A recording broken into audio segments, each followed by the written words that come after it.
He was just a passenger, until F-35 pilots heard a ghost call sign, Ugly 6. A name erased from records. Now the sky is listening, and someone up there wants him dead. Alex Jackson had the face of someone no one would remember. Window closed, headphones untouched, hands folded neatly over a book he never opened. Flight 228 rose through the clouds, calm as any morning hop over the Atlantic. But Alex's calm was trained, not natural. Every tiny vibration through the seatback told him what the instruments in the cockpit could not. Something else was up here. A whisper in his earpiece confirmed it. Static first, then a faint code. Military bandwidth. His old bandwidth. He hadn't heard that pulse since the day the Air Force buried his name under layers of classified grief. Back then his call sign, Ugly 6, was a curse and a warning. A pilot who survived missions that shouldn't exist. He swallowed, eyes on the cabin around him. Mothers with sleeping babies. Men tapping spreadsheets. No one noticing the ghost in seat 14C. Then the captain's voice broke through the hum. Routine, polite, unknowing. Alex barely heard her. His device had begun to transmit, not listen. A soft digital click meant a signal had escaped. His old tag pulsing out into open air. 35,000 feet above, radar screens would flare. Pilots would freeze, and they'd hear a voice they'd been told was dead. Alex shut his eyes. Too late to hide. The sky already knew. If this opening gripped you, follow for part 2, when the jets close in and Alex's past takes control of the cockpit. Captain Maria Jensen felt it first, a shiver through the controls that wasn't turbulence. Altitude steady, her co-pilot said. Yet the air felt crowded. Outside, nothing but sunlight and cloud. But 2 F-35s were climbing fast from the west, their sensors tracing the ghost call sign Ugly 6. In the cabin, Alex kept perfectly still. The chatter in his earpiece sharpened. Encrypted military commands, urgent and confused. They were looking for him. He slipped a thumb across his device, muting the transmitter, but the code had already bounced. Identify yourself. Unauthorized signal detected. He could almost see the pilots' helmets tilted toward their screens, reading the impossible. Across the aisle, a child laughed. Someone ordered coffee. Alex thought of ejecting at Mach 2 over foreign soil, of a co-pilot who never opened his chute. His breath steadied. Old instincts woke. He whispered into the mic hidden by his collar. Stand down. Civilian flight. Do not engage. The jets hesitated. A legend's cadence doesn't fade. For the first time in 10 years, the sky answered him back. The windows trembled. Passengers murmured. Outside, 2 sleek shadows flanked the airliner, silver predators glinting in the sun. Captain Jensen's knuckles whitened on the yoke. We're being escorted? Alex nodded once. Not yet. They're deciding if we're worth saving. He tuned the earpiece again. The F-35 lead's voice came clear. Ugly 6, confirm identity. No one else on Earth should have heard that name. Alex pressed the mic. Ugly 6, airborne, civilian asset. A long pause. Then to his relief, copy but comm was fragile. A pulse echoed through the avionics, foreign, invasive. A second signal piggybacking the first. Sabotage. Someone wanted this plane to look hostile. Alex leaned toward the captain. Someone hacked your transponder. If they read this as aggression, they'll fire. Jensen stared at him. Who are you? Someone who doesn't want to die again. He opened a service panel beneath his seat and started tracing wires. Every beep in the cockpit was a countdown. Alex bypassed the maintenance port, rerouting voltage with a pocket tool he shouldn't have had. Whatever you're doing, do it fast, Jensen whispered. Above, the F-35 shifted formation. Patience thinning, static roared in his ear. Then a phrase only he would recognize. Terminate if non-compliant. He cut a single wire. The rogue frequency died. In the same instant, the fighter jets relaxed their wings, sensors cooling to idle. For a heartbeat, the cabin felt normal again. Babies crying, carts rattling. But Alex saw deeper. That interference wasn't random. It was planted. Someone had wanted Flight 228 to vanish in friendly fire. He sank back into his seat, breathing slow. He'd bought time, not safety.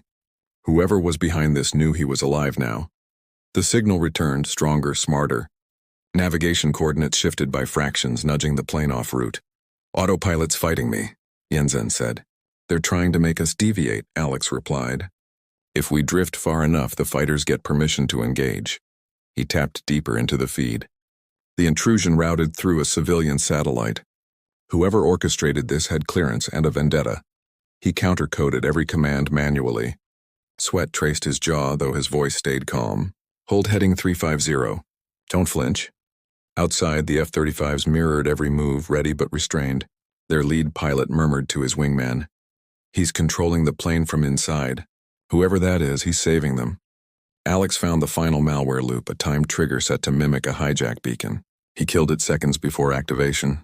The cockpit light steadied, but in his ear a new voice whispered through the static, familiar, taunting. You still owe me a co-pilot, Ugly Six. His blood went cold. The ghost wasn't metaphorical anymore. Wind sheared across the wings as Flight 228 began descent. Everything looked calm. Everything lied. The hijack beacon flared once. Someone had rearmed it remotely. Alex overrode the sequence, but another command slipped through. Autopilot disengaged. Manual only, Jensen gasped. Then fly it like you mean it, he said, taking co-control.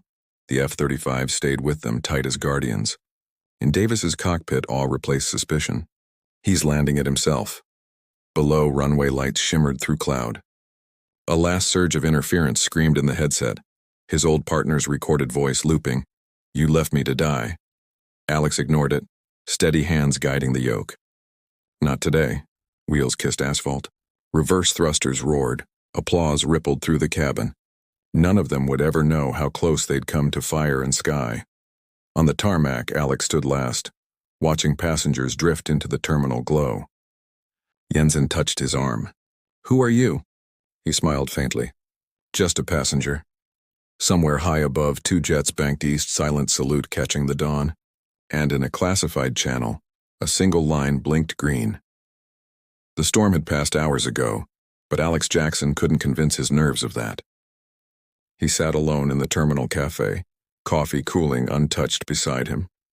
Flight 228 was parked at the far end of the tarmac, silent now, wings catching the dawn. To the world, it was just another safe landing. To him, it was unfinished business. His phone buzzed, no number. No caller ID, just a single word on the screen. Debrief. He sighed. He had known it was coming. He grabbed his coat, tossed a few dollars on the counter, and walked toward the quiet gate beyond security, the one with no signs, no passengers, and no announcements. A door opened automatically as he approached. A man in a gray suit waited by the jet bridge. Mr. Jackson, the man said smoothly. Or do you still prefer Ugly Six? Alex's jaw tightened. That name's supposed to be buried. The man smiled faintly. So were you. Inside the private hangar, two F-35s rested under fluorescent light. Ryan Davis, the young pilot who had once been moments from pulling the trigger on Alex's plane, was there, leaning against a wing. His helmet sat beside him, visor cracked from stress fractures invisible to most eyes.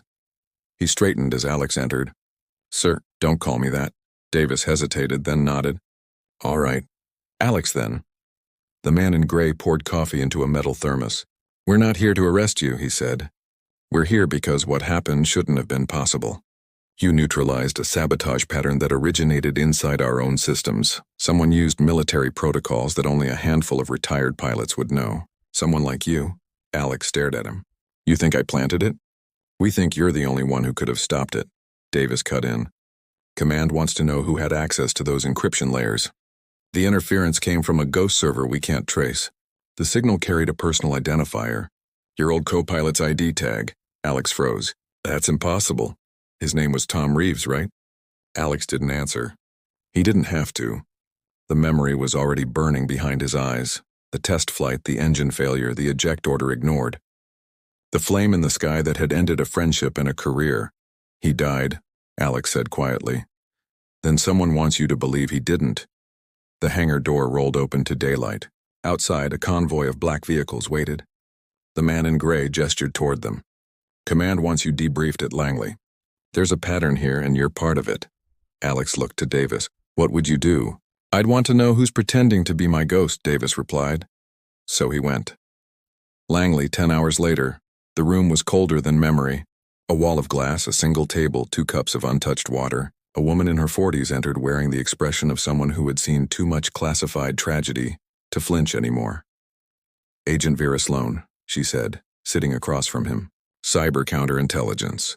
You're Alex Jackson, former test pilot, designation Ugly 6. Decommissioned after Operation Emberline, presumed deceased. Seems I'm bad at staying dead. She almost smiled. We've been reviewing the Flight 228 telemetry. The sabotage wasn't aimed at the passengers. It was aimed at you. Whoever did this wanted to flush you out, Alex frowned. Why me? Because you're one of 3 surviving pilots with clearance to override the Arcadia protocol. He stared blankly.